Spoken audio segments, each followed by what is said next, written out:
Halo semuanya, kembali lagi bersama Bapak dalam kegiatan belajar dari rumah. Hari ini kita akan belajar muatan pelajaran IPA mengenai hubungan antar makhluk hidup dalam ekosistem, atau biasa juga disebut dengan simbiosis. Nah, apa yang dimaksud dengan simbiosis, lalu apa saja jenis-jenisnya dan bentuknya, itu akan kita pelajari hari ini. Jadi, mari perhatikan dengan baik. Jadi, apa yang dimaksud dengan simbiosis? Simbiosis adalah hubungan antara dua makhluk yang hidup bersama. Nah, simbiosis ini ada jenis-jenisnya lagi ya. Ada 3 macam simbiosis. Di antaranya ada mutualisme, ada komensalisme, dan parasitisme.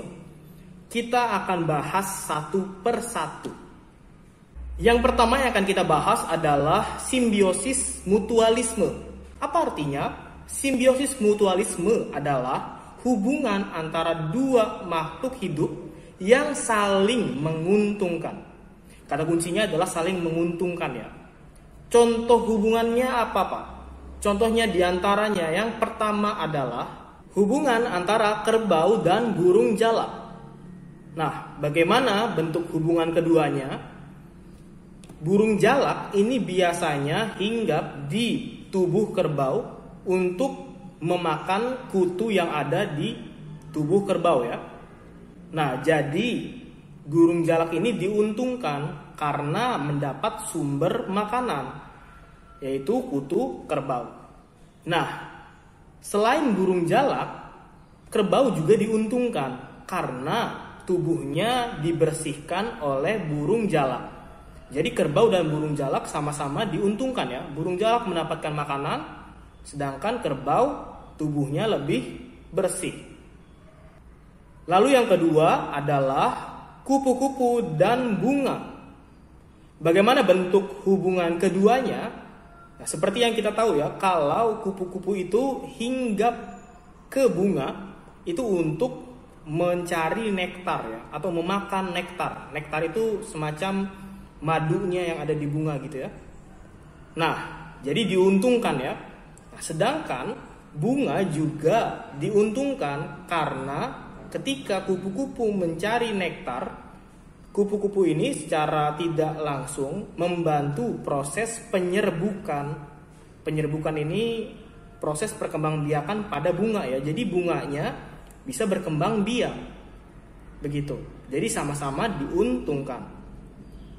Yang ketiga adalah ikan badut dan anemon. Bagaimana hubungan keduanya? Nah, ikan badut ini menjadikan anemon sebagai rumahnya ya.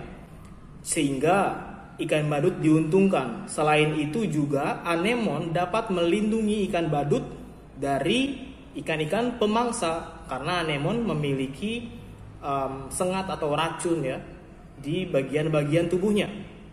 Nah, keuntungannya bagi anemon adalah ikan badut dapat melindungi anemon dari serangan ikan kupu-kupu namanya. Nah, jadi saling diuntungkan ya.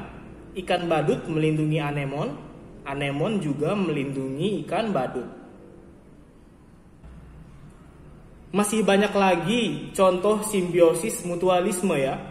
Di antaranya seperti lebah dan bunga.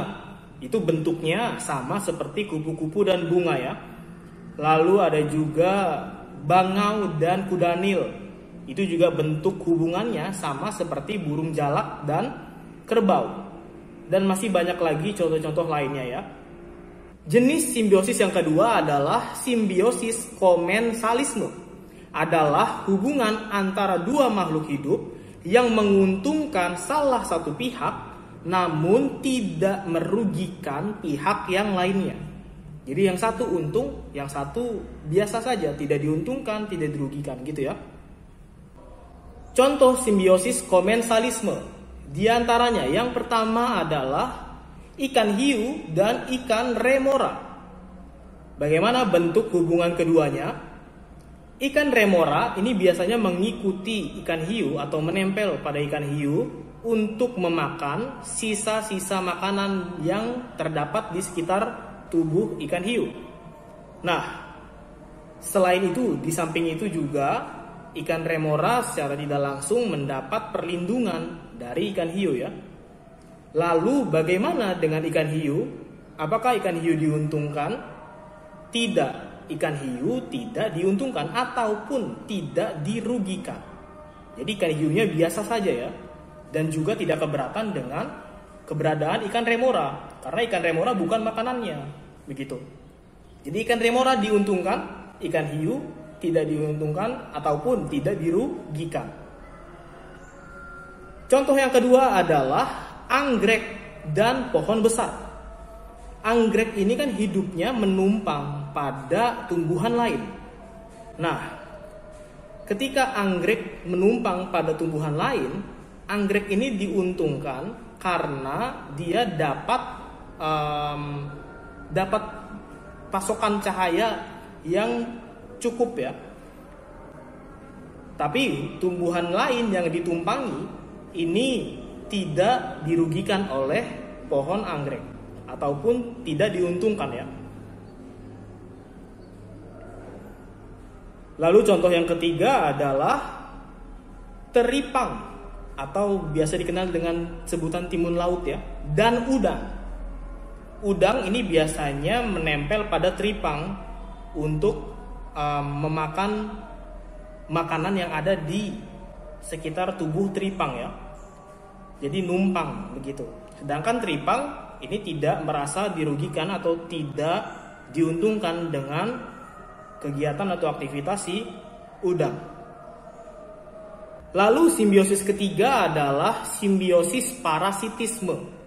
Simbiosis parasitisme adalah hubungan antara dua makhluk hidup yang menguntungkan salah satu pihak dan merugikan pihak lainnya. Jadi satu pihak diuntungkan, tapi pihak lain dirugikan. Contoh simbiosis parasitisme. Di antaranya yang pertama adalah kutu dan hewan lain. Kita tahu ya kalau kutu ini kan tinggalnya di kulit hewan lainnya, bahkan manusia juga. Nah, kutu ini memakan darah dari hewan yang ditinggalinya. Jadi kutu jelas diuntungkan ya karena mendapatkan sumber makanan. Nah, tapi hewan yang ditinggalinya atau hewan yang ditempatinya ini dirugikan karena tubuhnya menjadi gatal ya atau tidak nyaman. Jadi kutu diuntungkan sedangkan hewan lainnya tidak diuntungkan. Lalu yang kedua adalah bunga rafflesia atau biasa kalian kenal dengan sebutan bunga bangkai ya. Dan pohon inangnya. Pohon inangnya ini maksudnya pohon yang ditempati.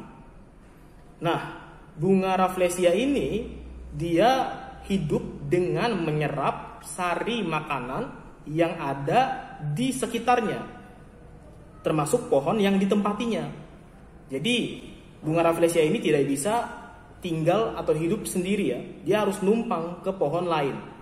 Tapi dengan cara menyerap sari makanan yang ada di pohon tersebut. Di sini jelas bunga rafflesia diuntungkan ya, karena mendapat makanan dari tumbuhan lain. Sedangkan pohon yang ditempatinya atau tumbuhan yang ditempatinya ini dirugikan karena sumber makanannya diambil. Yang ketiga adalah nyamuk dan manusia. Nah, kalau yang ini pasti kalian paham ya bentuk hubungannya ya. Nyamuk ini biasanya hinggap di kulit manusia untuk mencari makan berupa darah. Nah, jadi jelas nyamuk diuntungkan ya. Sedangkan manusia ini dirugikan karena badannya menjadi gatal atau bahkan tertular penyakit ya. Jadi jelas dirugikan. Itu tadi penjelasan mengenai simbiosis. Kalian bisa baca lengkapnya di buku paket atau LKS kalian ya, supaya lebih paham. Itu saja untuk hari ini. Terima kasih sudah memperhatikan dengan baik. Sampai ketemu lagi di kesempatan selanjutnya.